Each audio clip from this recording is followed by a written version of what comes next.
Assalamualaikum warahmatullahi wabarakatuh. Perkenalkan, nama saya Tiara Damayanti dengan NIM 40014211022. Di sini saya akan menyampaikan materi dan resum mengenai garis besar dari mata kuliah literasi digital, yaitu dampak positif dan manfaat dari literasi digital. Mohon simak videonya sampai habis ya. Karena seluruh aspek kehidupan manusia bergantung dengan teknologi dan digital, maka semakin seiring berjalannya waktu, dunia digital terus berkembang seiring dengan kebutuhan dari manusia tersebut sendiri. Nah, seperti pada zaman dahulu, manusia sudah belajar menggunakan teknologi berupa kapak untuk berburu. Lalu seiring berkembangannya zaman, sudah menjadi mesin potong otomatis. Nah, itu adalah salah satu contohnya. Oleh karena itu, pada setiap zaman dan zaman mengalami perubahan dan setiap zaman memiliki sebutan yang berbeda-beda. Seperti pada era sekarang ini adalah era Society 5.0 atau masyarakat 5.0 dan industri 4.0. Nah, karena manusia mampu mempelajari atau meliterasi digital lalu sudah terbiasa menggunakan teknologi secara bijak, maka membuat perkembangan informasi dan komunikasi semakin maju. Oleh karena itu muncul berbagai dampak positif dan manfaat. Di sini saya akan menyampaikan materi mengenai dampak positif dan manfaat dari literasi digital dalam garis besar dengan judul Kemajuan Positif dan Penerapan Literasi Digital di Era Modern. Yang pertama, ini adalah ada timeline mengenai perkembangan dari dunia digital sendiri. Pada tahun 2010, jaringan internet dan digital masih cukup awam bagi masyarakat sosial. Pada tahun 2014, muncul atau booming aplikasi Facebook. Nah, ini merupakan awal dari perkembangan dari dunia digital selanjutnya. Pada tahun 2017, muncul internet yang mulai stabil dengan jaringan yang mulai meluas.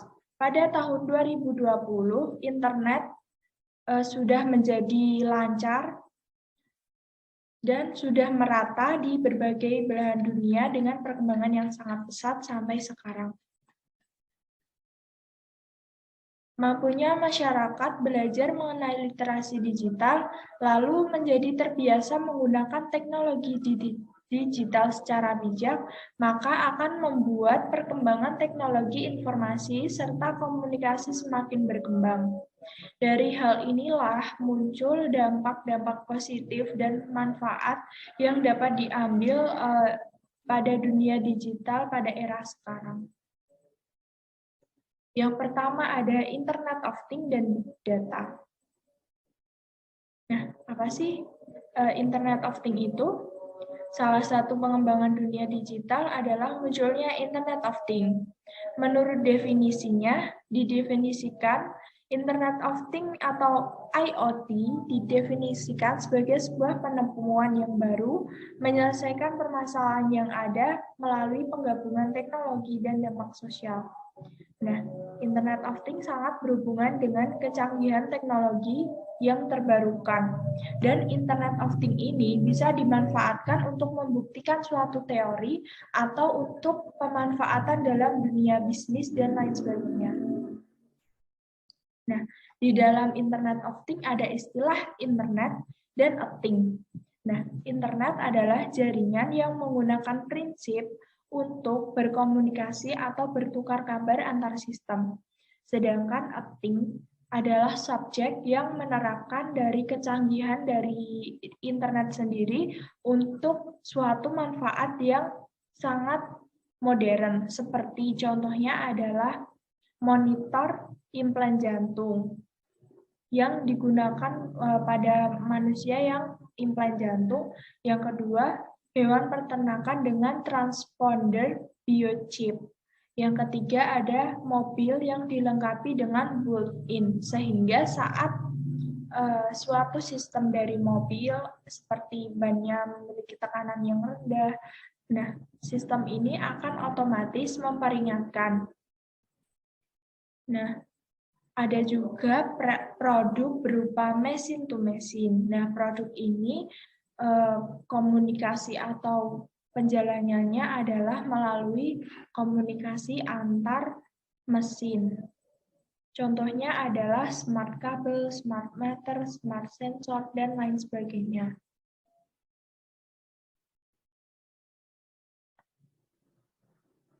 Lalu pemanfaatan Internet of Things sendiri. Yang pertama adalah pemrosesan data telah terprogram sehingga dapat berjalan dengan otomatis, sehingga dapat mengeluarkan output secara cepat dan akurat.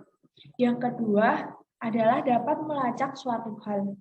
Misalnya, pada dunia industri, pada suatu pabrik untuk menghitung stok, lokasi, kualitas barang dapat digunakan Internet of Things untuk menyurvei sehingga hasilnya dapat cepat dan akurat. Yang ketiga ada sistem komputer. Sistem komputer yang telah diprogram sebelumnya akan melakukan tindakan sesuai yang telah diprogramkan, sehingga proses analisa dan pembacaan informasi akan sangat cepat. Yang keempat adalah penghematan biaya. Karena Internet of Things ini berkelanjutan penggunaannya, maka mampu mengurangi jumlah tenaga kerja dan mempercepat waktu suatu lembaga atau suatu industri dalam memproduksi atau menghitung suatu hal. Lalu ada istilah Big Data. Apa sih Big Data itu? Nah, Big Data merupakan data yang berisi informasi dengan volume yang besar yang dimanfaatkan terutama dalam dunia bisnis, industri, instrumen masyarakat, dan sebagainya, di mana data tersebut terus tumbuh tanpa henti. Kenapa? Karena setiap berjalannya waktu, maka data juga akan berjalan, bahkan bertambah. Maka bisa disebut big data. Lalu pemanfaatan dari big data sendiri. Yang pertama, big data bisa digunakan untuk mengukur akar atau sumber dari masalah yang terjadi di dunia bisnis. Yang kedua, menghasilkan informasi mengenai titik penting penjualan berdasarkan kebiasaan pelanggan dalam membeli.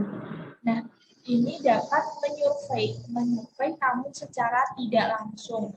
Yang ketiga, ada penghitung kembali seluruh resiko yang ada dalam waktu yang singkat. Dan yang keempat, mendeteksi perilaku penipuan yang dapat mempengaruhi organisasi. Contoh penipuan di dalam dunia internet adalah seperti hacker, peretas, pencuri informasi, dan lain sebagainya. Yang kedua ada kecerdasan buatan. Apa sih kecerdasan buatan itu? Nah, salah satu inovasi yang muncul di dunia digital adalah kecanggihan internet yang mumpuni sehingga menghasilkan kecerdasan buatan. Kecerdasan buatan merupakan mesin berisi data-data sebagai memori dan program serta menerima input baru sehingga mesin tersebut dapat melakukan tugas seperti manusia atau bahkan lebih spesifik lagi. Dan kecerdasan buatan ini dibuat oleh ilmuwan, yaitu manusia sendiri, sehingga disebut buatan. Nah, ini ada beberapa pemanfaatannya. Yang pertama, ada pada di dunia medis, yaitu untuk meningkatkan efek pengobatan, USG secara menggunakan sinar infrasonik, dan yang kedua ada pada dunia jurnalisme, atau pada dunia pemberitaan, yaitu kameramen otomatis dan reporter robot. Yang ketiga, dunia mekanik. Sangat banyak sekali pada dunia mekanik. Nah, salah satunya adalah perbaikan mobil menggunakan AR. Yang keempat, pada dunia komunikasi munculnya bot chat. Nah, biasanya bot chat ini digunakan oleh suatu lembaga untuk menampung suatu aspirasi atau suatu ajuan. Nah, biasanya budget ini berisi mengenai informasi umum dari suatu produk atau dari suatu perusahaan. Yang ketiga, e-commerce. Pasti kalian sudah tidak asing lagi dengan yang namanya istilah e-commerce. Nah, sini saya membuat PPT mengenai apa yang kamu tahu tentang e-commerce itu. Nah, dalam masa pandemi sekarang ini sangat banyak sekali e-commerce yang berkembang. Nah, salah satu yang sedang tren ini seperti online shop dan sejenisnya, di mana kita sebagai manusia dan makhluk sosial dapat berinteraksi secara digital dimanapun kita dan hanya menunggu barang atau jasa yang dipesan itu sampai kepada kita. Nah, berikut adalah contoh-contoh yang saya sajikan. Yang pertama ada aplikasi e-commerce Shopee. Di sini tersedia berbagai macam, yaitu tersedia barang untuk dompet digitalnya, koin, lalu ada games, hadiah, voucher, dan lain sebagainya. Yang kedua ada Tokopedia. Tokopedia merupakan aplikasi belanja online yang dibuat oleh generasi Indonesia sendiri. Nah, di dalamnya ini tidak kalah canggih. Ada toko cash atau merupakan dompet digital dari Tokopedia sendiri, ada poin, voucher, top up, dan lain sebagainya. Lalu yang ketiga ada Gojek. Nah, aplikasi Gojek ini juga dirintis oleh anak bangsa. Di dalamnya juga terdapat berbagai macam aplikasi seperti GoRide, GoFood, dan lain sebagainya. Dan yang keempat ada aplikasi Dana. Aplikasi Dana sendiri merupakan aplikasi yang pertama adalah dompet digital karena dapat mentransfer, top up, dan lain sebagainya. Nah, e-commerce sangat bermanfaat bagi kehidupan masyarakat. Yang pertama, meningkatkan penghasilan. Karena dengan adanya e-commerce, maka produk akan terpromosikan secara luas.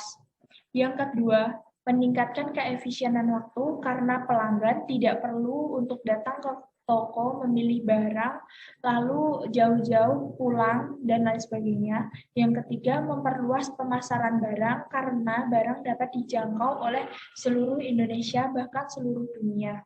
Contohnya, barang yang tersedia di Jakarta ketika dimasukkan ke e-commerce, maka akan dilihat oleh warga yang berada di Kalimantan, Sulawesi, dan lain sebagainya. Nah, di sini karena manfaat yang banyak sekali itu dan juga kemampuan yang sangat tinggi, maka terbentuklah digital skill. Nah, digital skill ini membuat masyarakat harus berhati-hati karena jika melakukan kelalaian, maka dampaknya akan sangat signifikan. Seperti contohnya hacker. Nah, apa itu hacker? Hacker adalah ahli komputer yang terampil menggunakan pengetahuan teknis untuk mengatasi masalah, namun biasanya dengan jalan yang buruk, yaitu seperti pencurian data dan lain sebagainya. Namun kita terlindungi jika kita hati-hati dalam menggunakan seperti media sosial dan teknologi. Karena ketika seseorang memiliki etika bijak dalam dunia digital, kemungkinan besar datanya akan aman dan mendapat perlindungan undang-undangan yang melindungi masyarakat digital dari kecurangan-kecurangan yang terjadi di dunia digital. Nah, undang-undang ini adalah UU ITE atau Undang-Undang Informasi dan Transaksi Elektronik pada nomor 11 tahun 2008, yaitu mengatur tentang informasi secara transaksi elektronik. Undang-undang ini memiliki yurisdiksi yang berlaku untuk setiap orang yang melakukan perbuatan hukum, sebagaimana diatur dalam undang-undang ini, baik yang berada di wilayah Indonesia maupun luar wilayah hukum Indonesia. Namun dalam catatan masih berhubungan dengan Indonesia, seperti berhubungan dalam moral, kerugian, dan lain sebagainya. Nah, demikian pemaparan dari resum atau garis besar kerangka yang saya bikin, yang saya buat. Jika ada salah kata saya mohon maaf, dan saya berpesan bijaklah dalam menggunakan media digital, karena dunia digital merupakan dunia yang sangat luas dan seperti tiada batas. Dan jika belum siap untuk menggunakan media digital, maka jangan paksakan hal tersebut, karena hal tersebut dapat mengakibatkan kerugian bagi yang menggunakan ataupun yang terdampak. Sekian presentasinya. Terima kasih. Apabila ada salah kata saya mohon maaf, saya tutup.